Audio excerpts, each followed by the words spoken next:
he started to change before my very eyes. Hey guys, this is part 3 on how I manifested my specific person. This was an especially tough case. This was a higher love than I had ever manifested before. So if you feel like you just can't overcome circumstances, you can't get this thing to budge, and you don't know what to do, and if you feel like it's a hard case, this is the video for you. So make sure that you're watching all the way until the end. And if you haven't seen the other parts, I'm going to have that playlist to my story at the very end of this video so you can watch the previous videos and the subsequent videos as well. In the last video I left off and I was telling you guys about how important awareness and transcending blocks was to all of this. Yes, that was completely paramount, and I documented it all in my Floodgates of Love retreat. Okay, we're there. But this time I'm going to tell you about something else that you guys are not aware of. I had to become aware of this, or more aware of this. And this is basically like a very important first step. But when you are in a place where you haven't honed as much awareness as is required, you're going to lack a level of resolve that is needed in order to manifest your specific person, because this level of resolve is required in order for you to look at all of your thoughts and your perceptions and your belief systems, and for you to align all of them, change all of them, and align all of them towards your one specific goal, so that there are no conflicting thoughts or feelings or beliefs. So I'm at this place where I'm able to know if I have conflicting thoughts and beliefs and perspectives happening. I can see them, I can look at them. It doesn't mean that I have to change them right now, right away. It means I'm aware of them, and I'm aware that that is a decision that I need to make in order to create a aligned focus towards my goal that is going to speed things up. So when I did this, and I'm going to explain a little bit more on that, but when I did this, things did really start to align and speed up for me, and that's because I didn't have so many conflicting thoughts about it. So this is something that I know that all of you are going through. And just me talking about it here is going to make you more aware of that process on how to line up so that you can speed up your process and not be working against yourself and stop manifesting all the crap. This is something that I call getting on board. You'd be surprised how you think that you want something, or you say that you want something, but you're not actually as on board as you think. And when I coach people and talk to people, it's very, very evident all of the ridiculous, horrendous, horrible, circumstantial stories filled with fear and doubt that they are entertaining to a large degree, and there's many different degrees of this, but a lot of times people just have like a lot of really crappy beliefs about their person and the situation with their person, and the way that they're defining it is the reason why they're not manifesting what they want. So on one end, they're like, yes, I want this. And on the other end, they're like, and he's a horrible person. Yes, I totally love that person. It totally hurts a lot. And it's, you have to sort these things out. If you're noticing that things are not progressing the way that you want, and you're also not able to align yourself with manifesting this thing, and you keep catching yourself in fear and doubt about it, then you need to fully get on board. And let me tell you something. I knew for a few months that I was not completely 100% on board with this. I could see that there was fears. I could see that I had questions about, am I really going to put the energy and focus and alignment into this to be able to transcend these circumstances within myself, within my mind, within my perspective? And I actually saw that, and I had to think about that for a while. I was not actually fully certain that I was going to 100% get on board in all of the ways that I could see that I needed to in order to make this a much easier process. And that really sounds like, why would you stab yourself in the foot, and why would you work against yourself, and why would you resist, and why wouldn't you just get on board, right? When changing your mind is just a choice. But that's the nature of resistance. The nature of resistance is to perpetuate itself. And so you really have to come to a place where you decide that you are going to fully get on board and fully change your thoughts and fully change your perspectives on this and fully get on board with manifesting the vibrational feeling that you're using to lead this manifestation into your end, into your relationship, into changing yourself and changing them. You have to decide, are you going to change yourself? Are you going to change yourself as much is required for you to change yourself? Are you going to fully align and change your thoughts, right? So you have to, this requires from you a level of awareness that is not blaming the circumstances. When you're able to see, like, I'm believing this and I'm thinking this, and obviously that's in the way, that takes away the distraction of, oh, it's just a circumstance. And there's this inner connection or reflection that happens where you say to yourself and you acknowledge that, well, my perspective on this circumstance is a choice. And I could, use love, the love that I have for this person, or the love that I have for this end, or the love that I have for this relationship, the love that I've been inspired to. I could use love to transcend this, but fear itself, it will make it seem like this is a hard choice or like this is a difficult thing to do. It's not. Once you get over that hump, once you pass that bridge, you see that, oh, dude, I'm sailing. Like, this love thing is the good thing. This is easy. This is wonderful. But before you have actually made it over the hump and fully got on board with that decision, fear will lie to you and try to convince you that, this is a difficult thing. Making the decision to make that leap of faith, making the decision to transcend your blocks, making the decision to harness that energy of love and to believe in it and to lead with love and to believe that you are meant to manifest this wonderful, earth-shattering, mystical, magical, dazzling thing. When there are fears in the way, it can make it look like it's difficult to believe that, but that's where your choice comes in, where you create your own reality. You decide, and you have to become wiser to the fears. And one thing that I did to help myself fully align and get on board is I was like, okay, here's my two choices, is like, I can let go of this love that I've been inspired to and give up on it essentially, or try something else. Or I can do my very best on every level to completely go with it and be excited about the potentiality contained within that, and be excited about, what this is inspiring me to. Like, I'm excited about the idea of, what is that going to become? Like, what is that going to be? Like, what can I really do with this? I get very excited about, imagine how awesome that thing could be. Let's find out, So when I looked at those two choices, I was like, the choice to let it go just doesn't seem authentic to me. And that seems like making myself smaller instead of making myself like bigger, more evolved, more authentic, like more loving, like a better manifester, all the things that I want to be.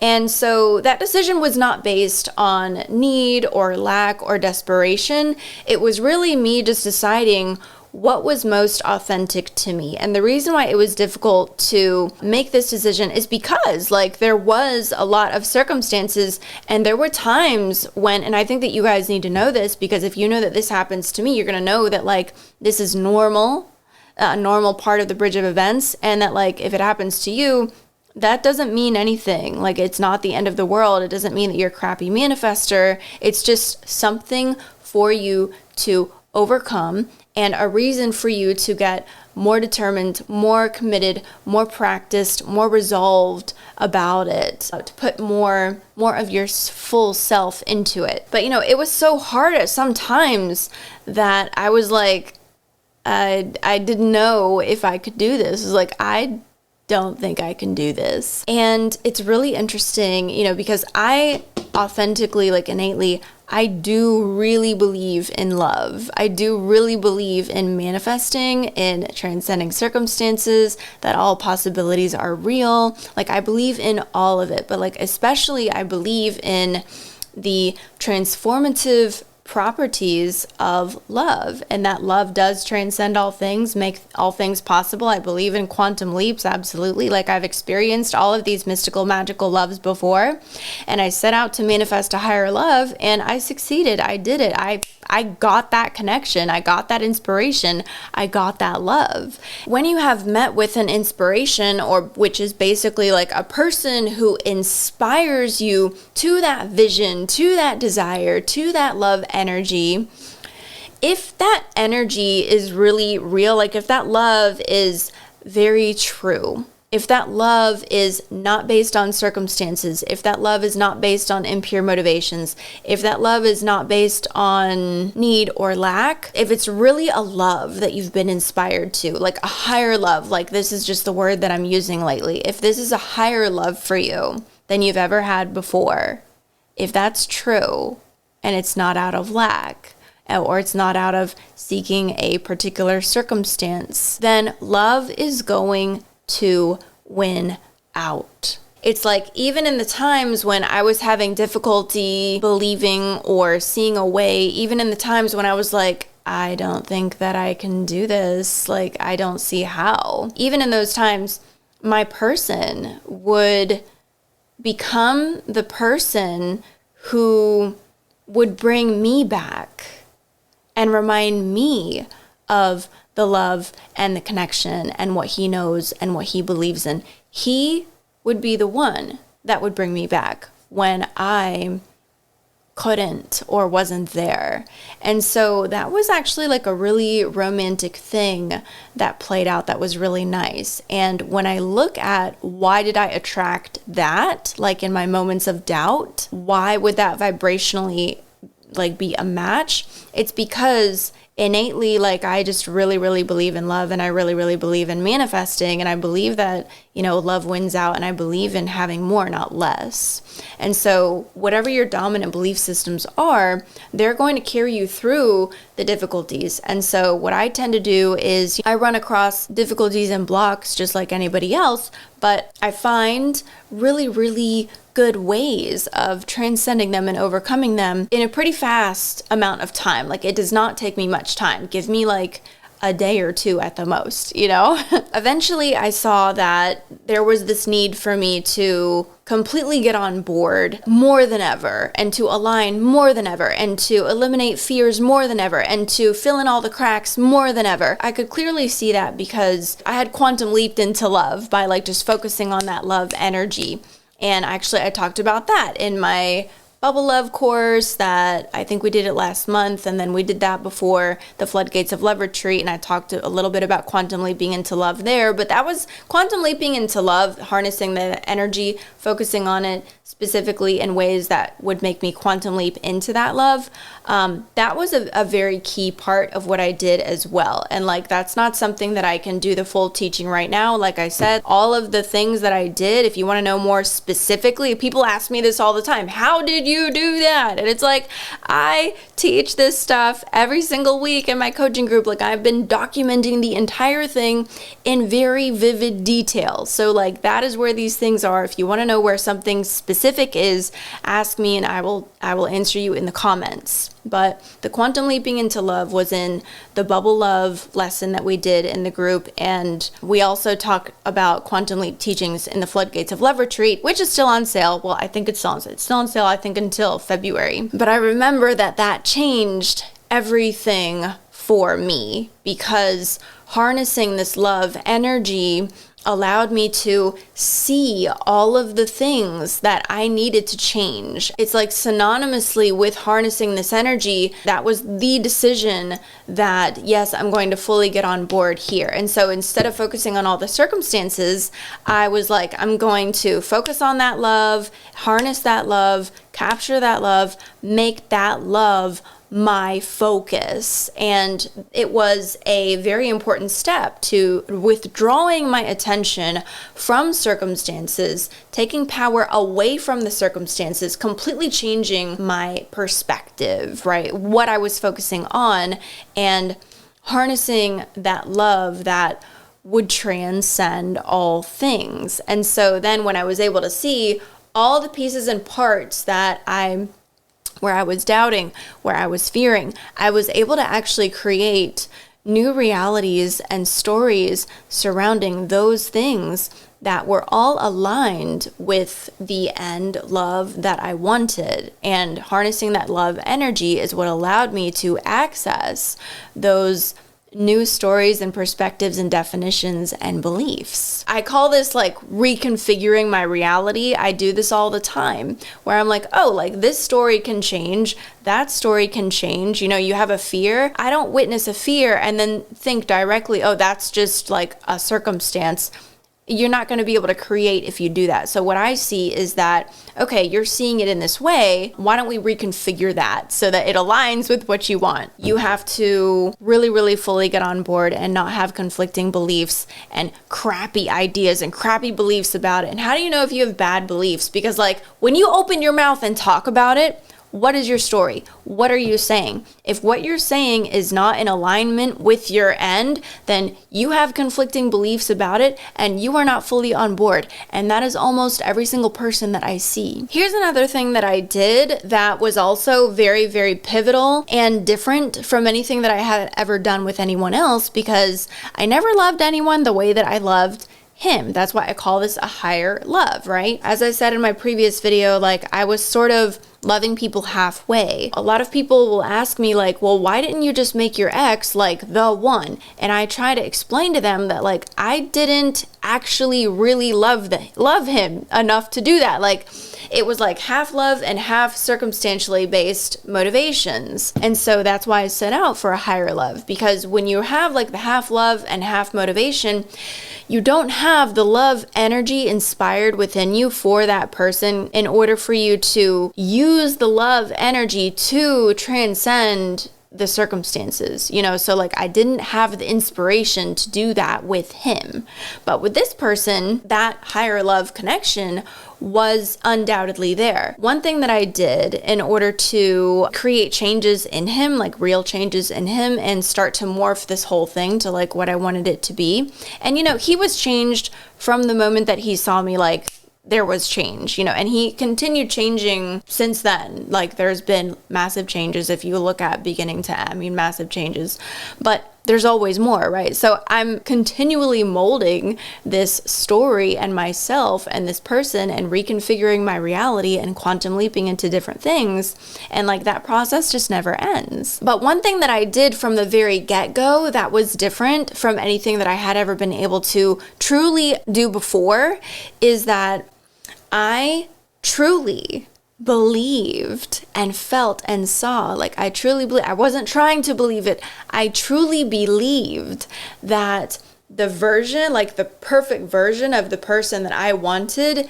existed within this person. And I felt very deeply, inevitably, unconditionally connected to that person and to seeing that person, no matter what circumstances were. So there was another piece of this that made this actually work. Okay, so you can't just believe that the version that you desire is in there. The fact that I did believe that and that I do believe that, that does give me something to continue like connecting to and loving and focusing on, so that I can, it sort of allows me to be inspired by love, and then I use that love energy, like that's my focus, not anything else.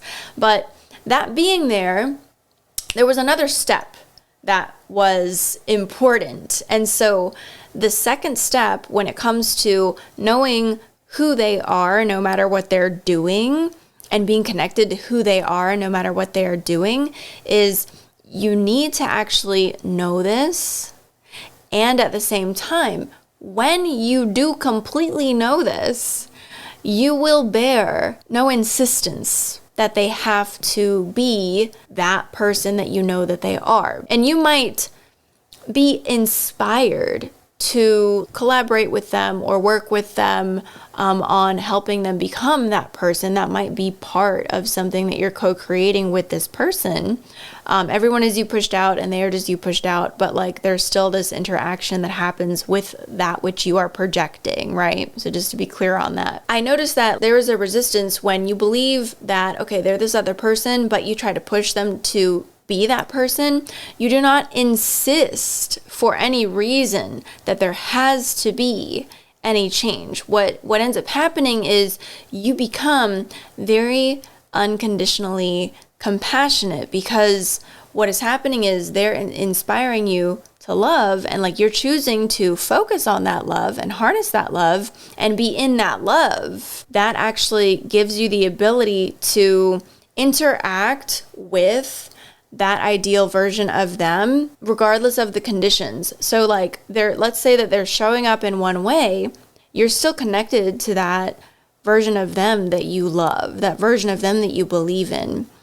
And it's this really, really interesting thing. So like what happens when you're doing this is they're not really triggering you so much. You're not feeling triggered and upset and having negative ideas and beliefs and emotions about it, because on a vibrational level, you are actually connecting with the version of them that you love. And so no matter what they do, it's like that's just the dominant energy that is present that you're interacting with, and you continue like loving them. I don't want anybody to get confused about, this meaning anything action-wise. You can love someone no matter how much distance that you want to put between you. I am never ever saying that like abuse is something that you should be able to sit there and withstand because you're connected to love. Like, I am not telling you to ever take any action. Love is unconditional. That means, first of all, unconditionally love yourself and do whatever that means. And that means being safe. Okay, so don't get it twisted. I don't want anybody trying to say something that I'm not saying. Okay, and that's one thing that I did when I learned how to love myself through this relationship, because like this relationship again like inspired me to greater love, and then I discovered like this greater unconditional love for self, and then that has to come first. And that unconditional love for self helped me to navigate like how close or how far that I wanted to be to this person and how I wanted to interact with them. But the difference is this with the actions. It's like, a lot of you guys are asking like, what do I do? What actions do I take? And it's like, I don't give action steps, because like you can take an action and it'll never work if the right energy is not behind it. So you want to take all of these actions from a space of lack and need and trying to manipulate the situation and trying to, finagle them to your liking, but that doesn't work. However, when you take action from this unconditional love energy that you have harnessed, it's kind of like you know that you can do no wrong, you know that everything is fine, and like you believe in this love, and like you just know that whatever you need to do for yourself is going to be the right thing, and you put yourself first. You always include yourself in that unconditional love. So harnessing that's given me the ability to like, do whatever I need to do and still be in that love and still continue to like manifest this relationship in a way that it can actually still be a representation of love and continue to flourish, and the healing can continue, and the change can continue, and the unfolding of the ideal reality can continue. When I did these things, when I aligned all of my beliefs and got on board fully, when I decided to focus on and cultivate and harness and quantum leap into love, and when I allowed myself to connect that love with a version of him that I knew existed, that I was connected to and being inspired from, without insisting that he be that, but just instead, allowing myself to be drawn to him when I was drawn to him and not when I was not, and not functioning from need, functioning from love instead. Wow. He started to change before my very eyes. And he had been changing the entire time, but it's like the more that I did this, the more that I was feeling from him this energy that I was harnessing myself, that I was leading with. So I was leading with an energy because I was harnessing it deliberately on purpose.